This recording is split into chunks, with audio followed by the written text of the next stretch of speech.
Essentially, a candlestick body, a candlestick chart looks like this.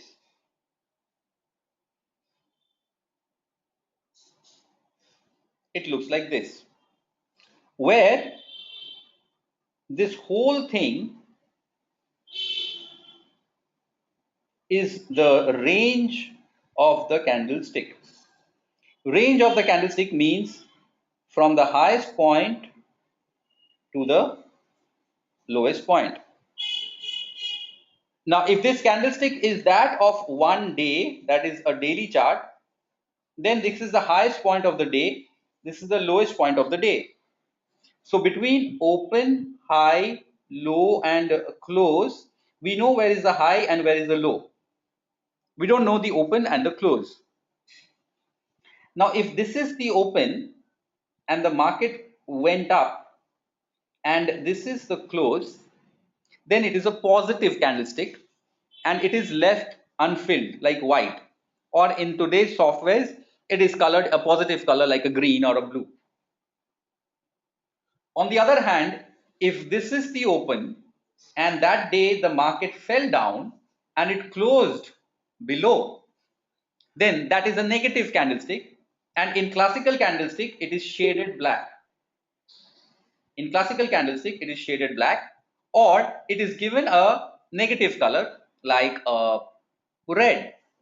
So when we come to our softwares, and if you want to change the gray to, let's say, green, then these are the new candlesticks. When I say new, the software colored new candlesticks, that is the green and the reds. What do I use?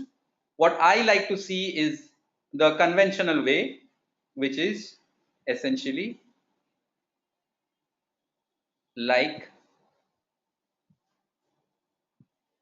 this. When they are unfilled white, it means it's a positive day. When it's shaded black, negative day for that period. It can be daily, it can be weekly, it can be monthly, it can be quarterly, it can be intraday, anything.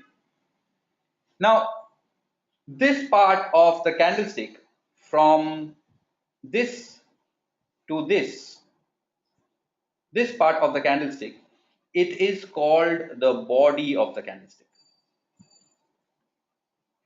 This is called the body of the candlestick. These terms are important. This over here is called the upper wick, or is called the upper shadow. This is the lower wick, or we will call it the lower shadow. So there are essentially four parts as we look at it. The high-low difference is the range. The open and close difference is the body. The body can be positive, the body can be negative. And then there are the upper shadow, and on the lower there is the lower shadow. Now, let me draw some examples for you.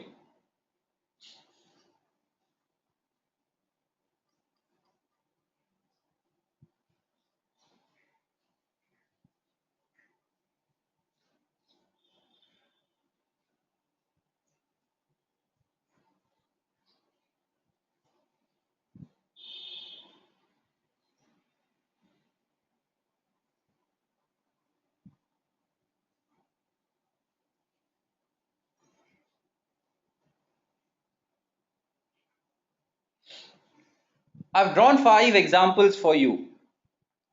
All 5 of them I have purposely drawn in green just to imply the fact that it's a positive day. You notice all the 5 candlesticks have the same range. It has the same range, means the highest point and the lowest point are the same. So the range is same, but the only difference is body compared to the shadows. Let's understand that. You look at the first one, this one. What is happening over here in the first candlestick? What's happening over here is the open and the low are the same. It does not have a lower shadow. And the close and the high are the same. It does not have an upper shadow. It's a rare combination, and when this happens, we call it Marubozu. Marubozu. Either a positive Marubozu or a negative Marubozu. A strong sign of buying means जहां पे खुला था the open वहीं पे उसका low price, that is the low price of the day, उसके नीचे वो गया ही नहीं and shot up, and where it closed जहां पे बंद हुआ था वही उसका highest point था, that was the highest point of the day, a sign of strong buying by the bulls. Marubozu. An important thing to remember of Marubozu is open equal to low.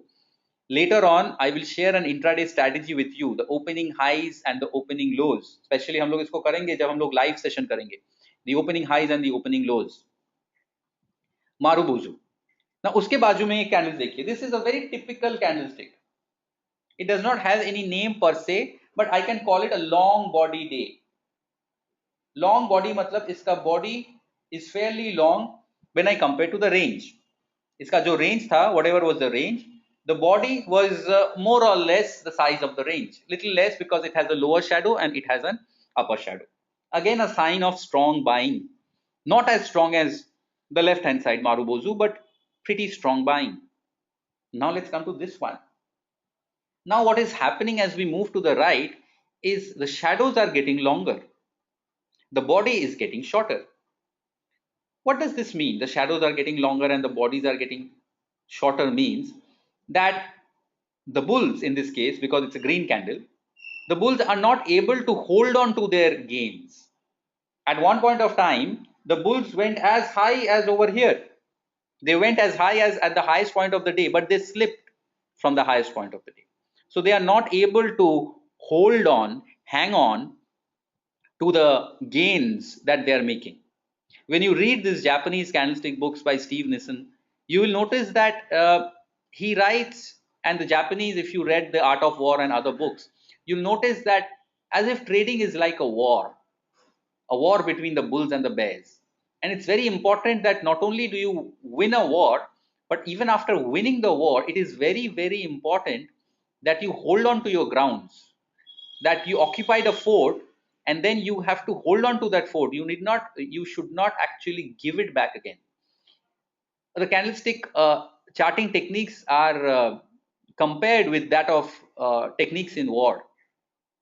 So when the body gets smaller, the bulls or the bears, either parties, are not able to hold on to their gains. As we move more towards our right, we get this, and this is called a spinning top. This is called a spinning top.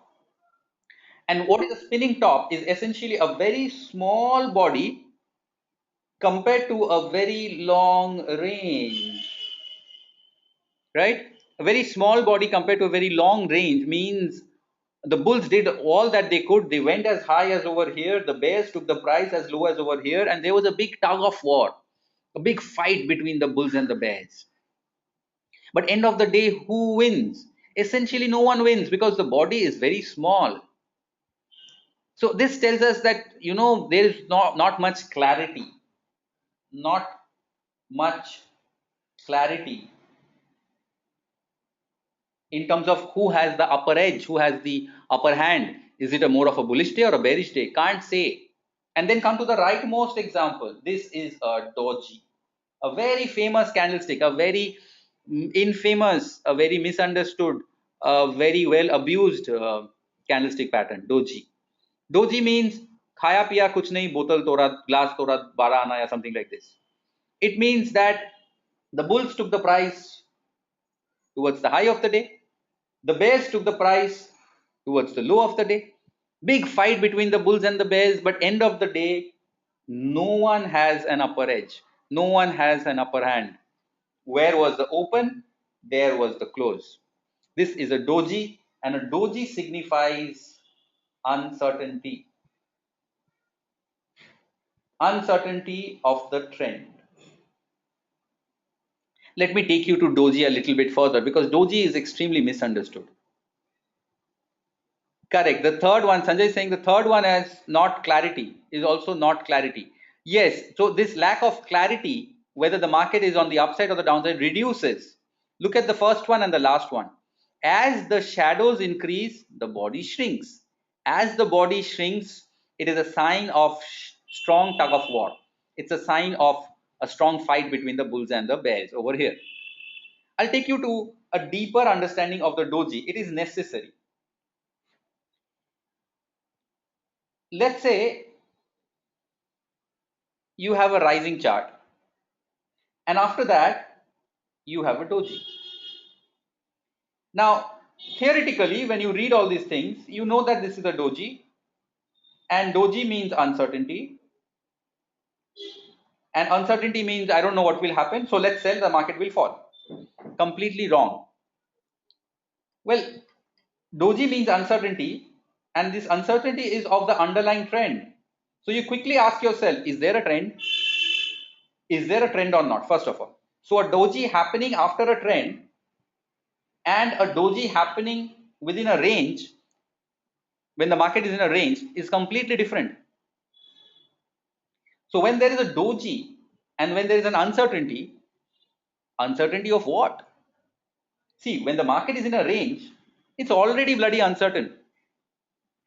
उसके बाद अगर एक doji होता है uncertainty के अंदर uncertainty, does it give you any added information? The market is not going anywhere, it's stuck within a range, कहीं नहीं जा रहा है. उसके अंदर if I make a doji, does it give me any added information? Not really. It is adding to the uncertainty. For sure it is adding to the uncertainty, but the uncertainty is already there. Now come to this example where it's an uptrending stock. So there is a trend. When there's a trend and there is a sign of uncertainty, this is an added information. Now I get a sign of uncertainty, and this uncertainty can be in terms of the underlying trend. I ask myself, what is the trend? I can see that the trend is up. So if the trend is up, why am I uncertain? What can happen? So two things can happen. One, it can come down. So the uncertainty can lead to a reversal, or the uncertainty can lead to a consolidation. These are the two possibilities. So just by looking at a doji, you do not short. Just by looking at a doji, you do not take a reverse position. The doji indicates a possible halt. This halt, this stop, this ease off can lead to either a reversal or a consolidation. So just by a doji, do not trade. I have seen many people who loves the candlesticks and they love to trade these patterns. It's completely okay. But the more you read, the more you realize that at a singular level, everything fails. At a singular level, a pattern has very less chance to go right. But when I have a confluence level, when I have a convergence level where there is a support, there is a candlestick pattern, there is some other indicators who are all suggesting that it's a buy or a sell, when there is a confluence of the same information from various other sources, that is a trade. I will get to that surely when we start the strategies. So moral of the story, with the help of the doji example I'm telling you, is just based on one candlestick pattern, please do not trade.